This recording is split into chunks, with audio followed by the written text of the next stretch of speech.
Protest हो रहा है, जितने भी हुर्रियत कादीन हैं, जिसमें शबीर अहमद शाह, कासिम फख्तू साहब, आसिया इंद्राबी, सरजान बरकती और हिलाल बेग जैसे हुर्रियत कादीन हैं, उनको रिहा किया जाए, क्योंकि ईद आने वाली है। ईद से पहले हम चाहते हैं उनकी रिहाई हो।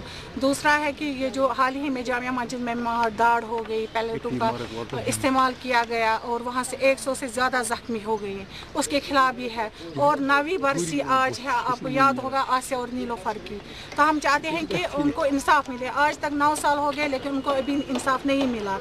तो क्या बात है कि हुकूमत से मस नहीं हो रही है? क्या बात है कि उन कातलों को अभी तक फांसी नहीं दी गई?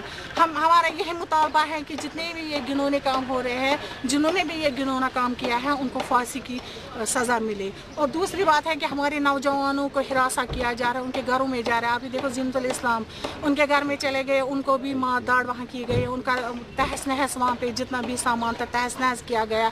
और हाल ही में हमारे नौजवानों को इस तरह से टॉर्चर किया गया कि मैं बयान नहीं कर सकती हूँ। हम यही चाहते हैं कि ये मर्द जहाँ सीज़ फायर की बात हो रही है, जहाँ अमन अमान की का बात कर रहे हैं, वहाँ ये मौजूदों में पैलेट का इस्तेमाल कर रहे हैं, टेयर शेलिंग का इस्तेमाल करते हैं, आबरूतों पे नाशाइस्ता सलूक किया जा रहा है। हम चाहते हैं ये बंद हो। अगर नहीं होगा तो मेरे ख्याल से ईद के बाद हम नहीं मतलब बता पाऊँगी मैं क्या हालात होंगे, क्योंकि जिस तरीके से इस टाइम रोज़ों में ये हमारे साथ ऐसा सलूक किया कर रहे हैं कि हम बयान नहीं कर सकते। हमारा ये मुतालबा है कि हमें इंसाफ दे दे आसिया और नीलोफर को, और जितने भी हमारे कैदी भाई बंद है, चाहे वो हुर्रियत से है या हुर्रियत के बाहर है, तमाम इन कायदीनों को रिहा